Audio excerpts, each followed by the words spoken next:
E continuamos com a cobertura especial das eleições 2020. Vamos entrevistar a candidata que está no segundo turno da eleição municipal de Sorocaba, Jaqueline Coutinho, do PSL, que teve 48.955 votos.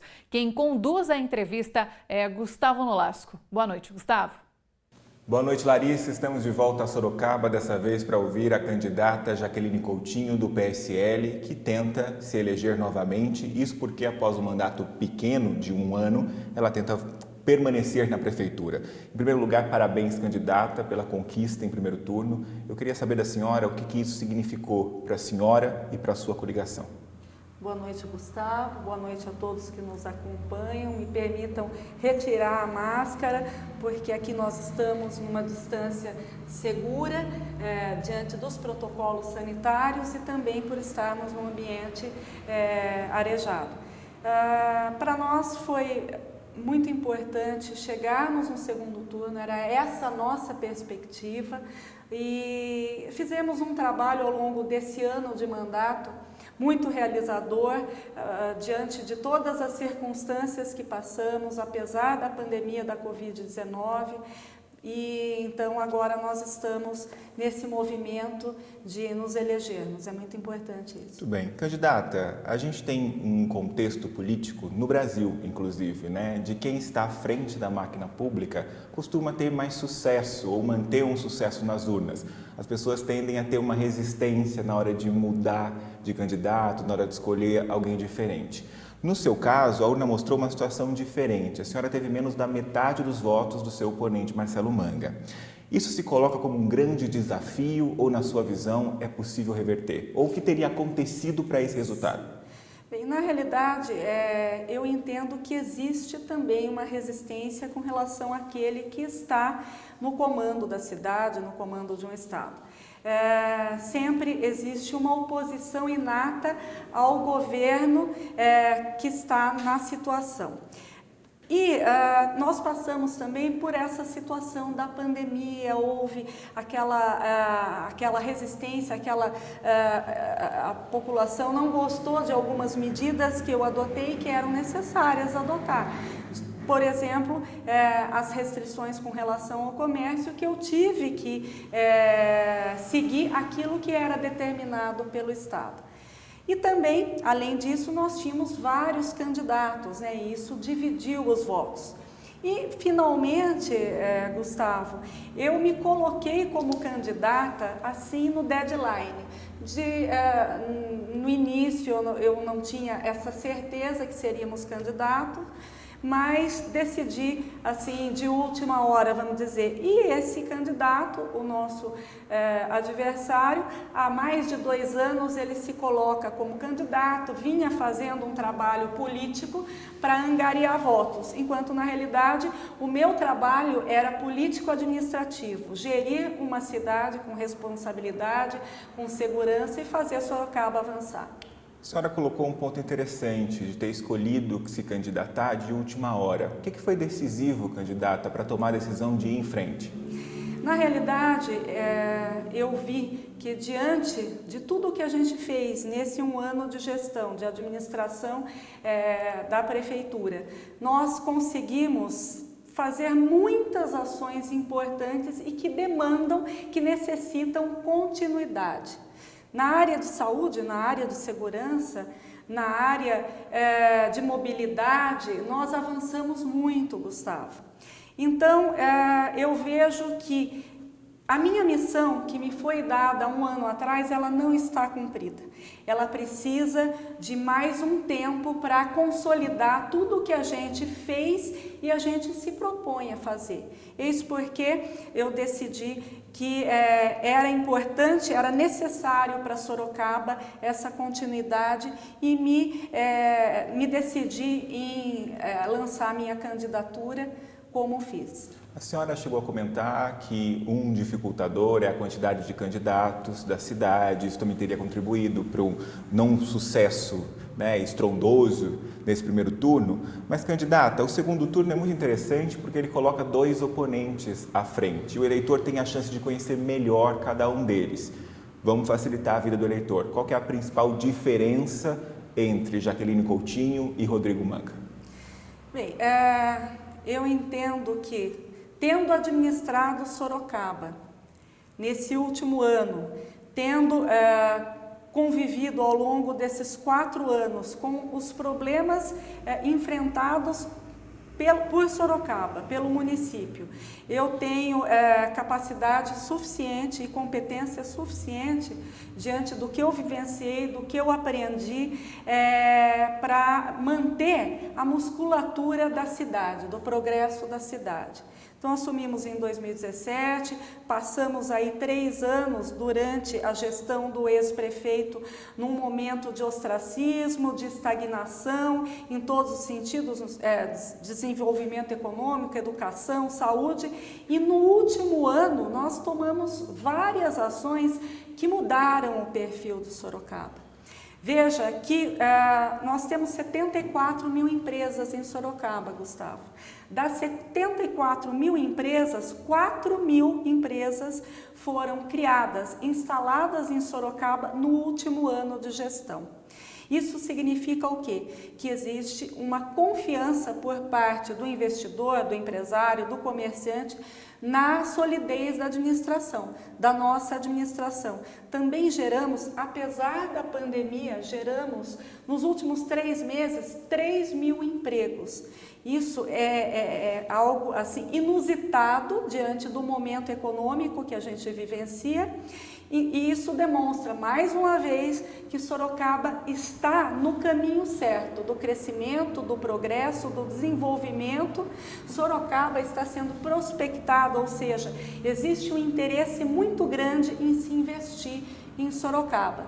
Isso não aconteceria se fosse uma prefeitura irresponsável, uma prefeitura onde a gestora, a administradora, a prefeita não tem capacidade nem competência para administrar a cidade.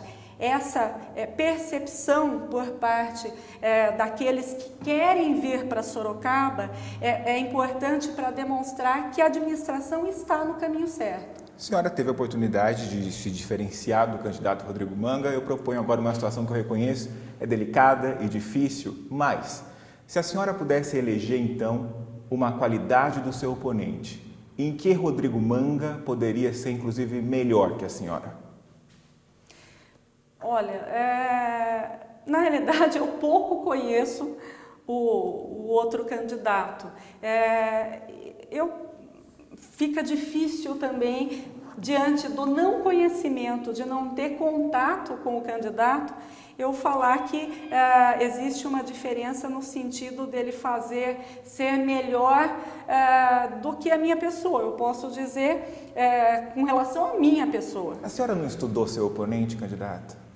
Eu estudei meu oponente, mas veja bem, esse oponente que já tem 2 mandatos como vereador, as ações enquanto vereador foram ações subliminares, superficiais, que não mudaram efetivamente a dinâmica, a realidade de Sorocaba. Então eu posso falar com relação a mim. Eu sou delegada de polícia, né? Hoje aposentada, fui a delegada mais jovem do estado, fui a oficial de justiça mais jovem do estado, iniciei no serviço público aos 18 anos.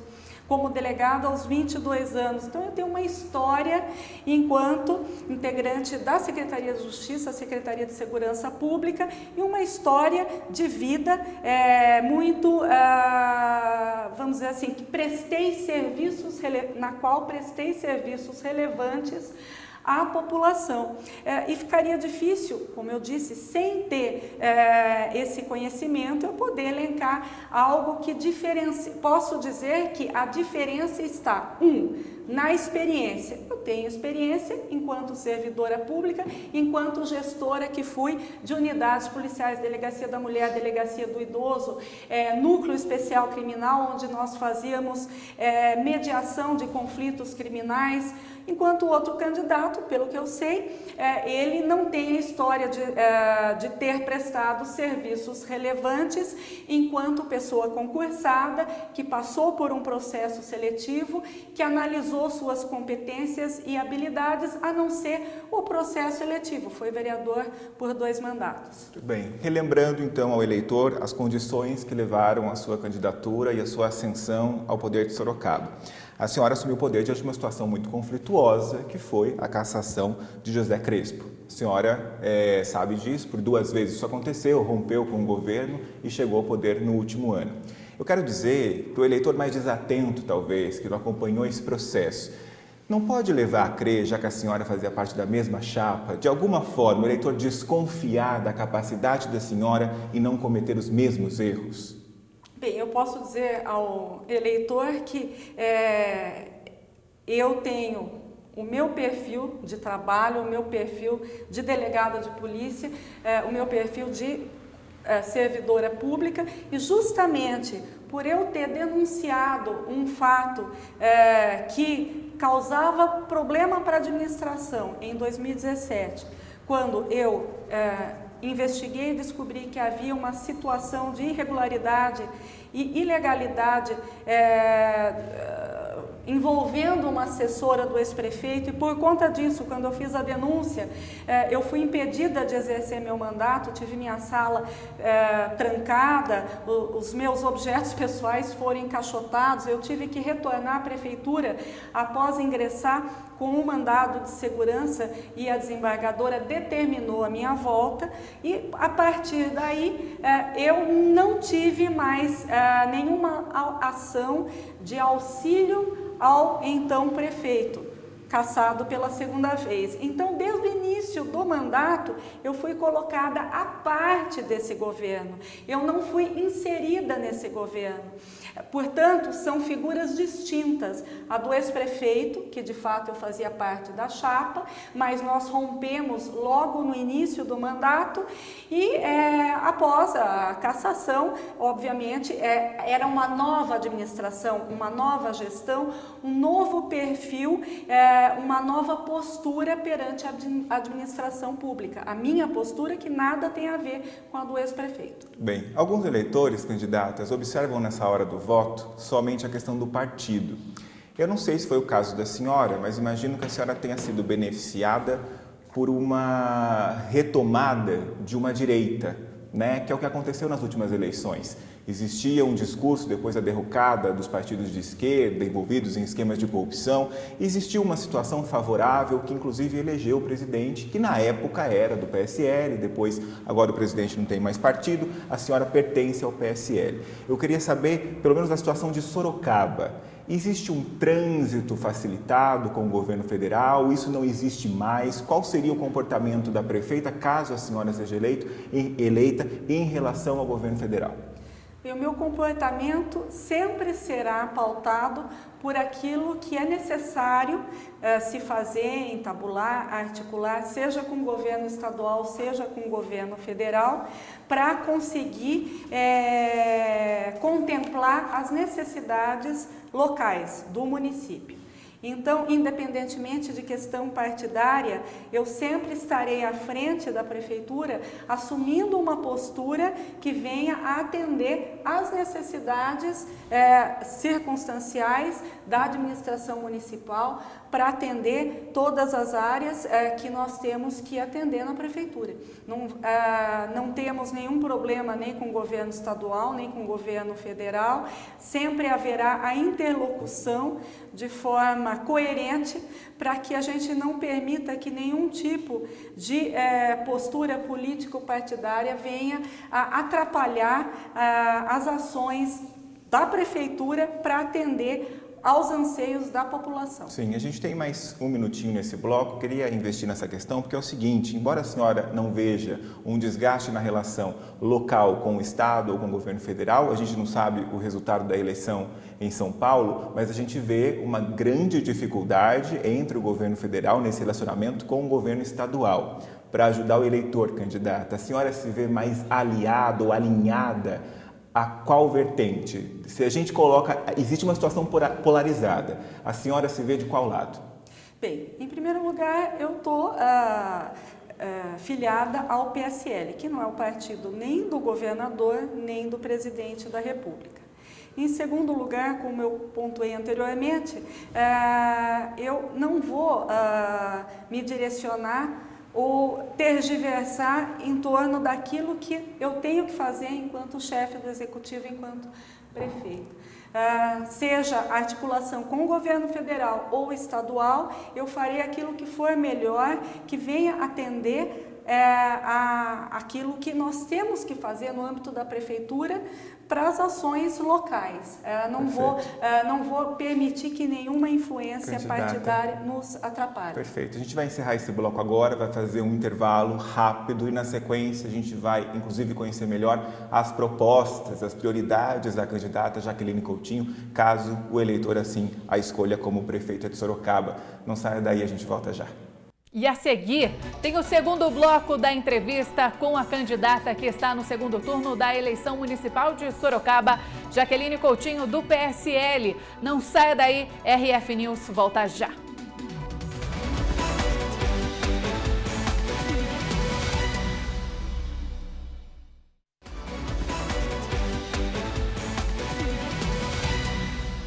RF News de volta e mais uma vez é hora de eleições 2020 aqui no nosso programa.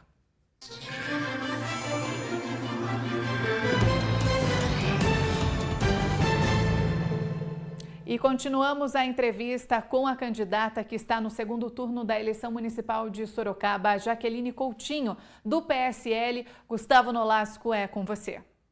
De volta a Sorocaba para continuar a entrevista com a candidata a prefeita de Sorocaba, Jaqueline Coutinho, do PSL. Disse no bloco anterior que a gente falaria sobre as prioridades no governo, acho que o eleitor também tem muito interesse em saber isso. Caso a escolha, candidata, quais seriam as prioridades? O que atacaria primeiro assim que assumir ou continuar, no caso, na prefeitura? A primeira prioridade é a gente reestruturar a saúde em Sorocaba. Hoje, vejam, o que acontece em Sorocaba acontece, na realidade, em todo o Brasil. O paciente vai até um posto de saúde, a UBS. Ele vai até o posto de saúde, não tem o atendimento inicial, ele é feito um protocolo para que ele volte daqui a 1, 2, 3 semanas, 1, 2, 3 meses. Daí ele retorna e, nesse ínterim, a doença dele se agravou, cronificou e ele passa a ser atendido no pronto-socorro, aqui o PH. Não há a resolutividade, ele fica sendo atendido em pronto-socorro, não se diagnostica a doença que ele tem, os pronto-socorros ou PHs ficam lotados, abarrotados e o paciente não tem a solução para o problema dele. Então, o que a gente tem que fazer? Isso está mais do que definido dentro do programa Salve. O nome do nosso programa é Salve. O paciente ele vai ter o acolhimento. Chegou na UBS, chegou no pronto-socorro, ele já vai ser atendido por um clínico geral. Sendo atendido, já esse clínico vai pedir os exames para esse paciente. Havendo necessidade de encaminhamento a um pronto-socorro, se for um caso de urgência e emergência, ele vai. Se não, se for possível resolver aquela consulta naquele momento, ele já diagnostica, medica e o paciente já tem a solução para aquele problema inicial. Se for necessário ir à especialidade, ele vai ser encaminhado à policlínica. Daí nós passamos para o outro momento do paciente. Chegando na especialidade, ele não pode esperar 2, 3, 4 meses para passar por uma consulta com um especialista, porque daí ele passa pela consulta e demora mais 2, 3 meses para realizar o exame necessário. Não, ele saindo da UBS, sendo encaminhado para a policlínica ou para a especialidade, ele vai ser atendido em no máximo 2 semanas. Sendo atendido em 2 semanas, esse problema dele não vai se cronificar, a doença não vai se cronificar e daí vai ser possível ter uma solução mais rápida para o seu problema. Então, o programa Salve, inicialmente, o Salve Especialidades é nesse sentido, o Salve Especialidades e o Salve Acolhimento. Daí nós temos também, dentro do programa Salve, o atendimento dos pacientes nos territórios, através do Salve Expresso. Ônibus que estarão atendendo nas comunidades. Hoje nós já temos o ônibus da mulher e o ônibus do homem.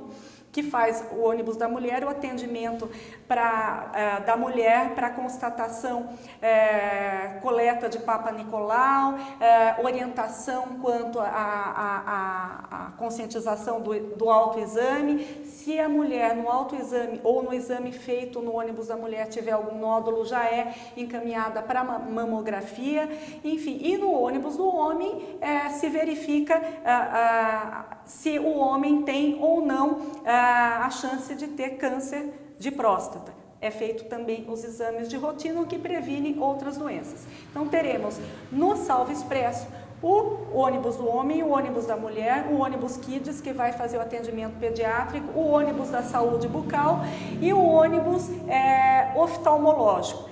Tudo isso vai fazer com que o atendimento inicial nessas especialidades previna doenças, então é a saúde preventiva que vai estar sendo focada. Também faremos na saúde o Centro de Atenção à Saúde da Mulher, que vai ser um centro referenciado para atendimento na área de ginecologia, pequenas cirurgias e constatação inicial de câncer de mama e de colo de útero e exames pertinentes. Candidata, a senhora elencou e ficou claro para o eleitor como prioridade a saúde, mas não citou a pandemia. A gente está diante de uma situação ainda grave, os especialistas anunciam a possibilidade de uma segunda onda.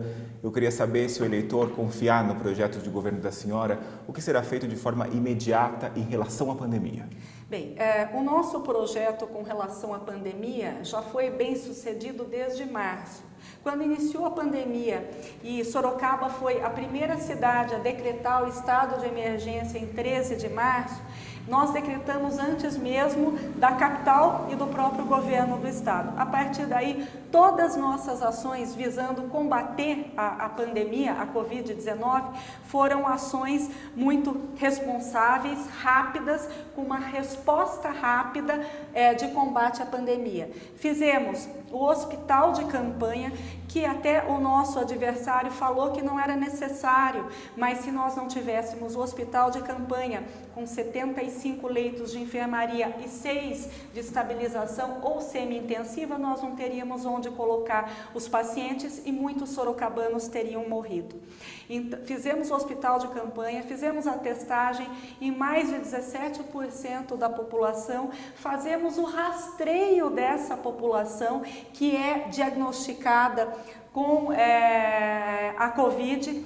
Também passamos a atender numa unidade referenciada, uma unidade pré-hospitalar que foi direcionada apenas para atendimento de Covid, ou seja, aquelas pessoas que tinham suspeita de Covid, elas não se misturavam em outras unidades de saúde, evitando assim a propagação a partir das unidades de saúde. Nós criamos 40 leitos de UTI Covid, proporcionalmente muito mais que o Estado, 40 leitos de UTI Covid na Santa Casa, que a Prefeitura paga até hoje, justamente para garantir que se houver um aumento no número de casos, os nossos pacientes terão a retaguarda. Veja que o governo do Estado tinha 50 vagas de UTI para 48 municípios, aqui na região administrativa de saúde, a DRS 16. E nós, a Prefeitura, para os munícipes de Sorocaba, contratou 40 leitos de UTI Covid. O Estado, a questão de um mês, diminuiu em 50% o número de leitos nos hospitais regionais. A DIB Jatene e o conjunto hospitalar Sorocaba manteve esses leitos. Desativamos o hospital de campanha porque não havia mais justificativa para a manutenção do hospital de campanha, mas mantivemos os leitos clínicos. Então nós temos toda a estrutura para garantir que, assim como há meses atrás, quando houve o ápice, o apogeu da pandemia, nós temos hoje estrutura para que o nosso sistema de saúde não colapse, que possa recepcionar, atender com qualidade todos os pacientes. Candidata, de forma mais objetiva para a gente chegar a esclarecer todas as dúvidas, e injustiça também, porque foram perguntas feitas ao seu oponente, tá?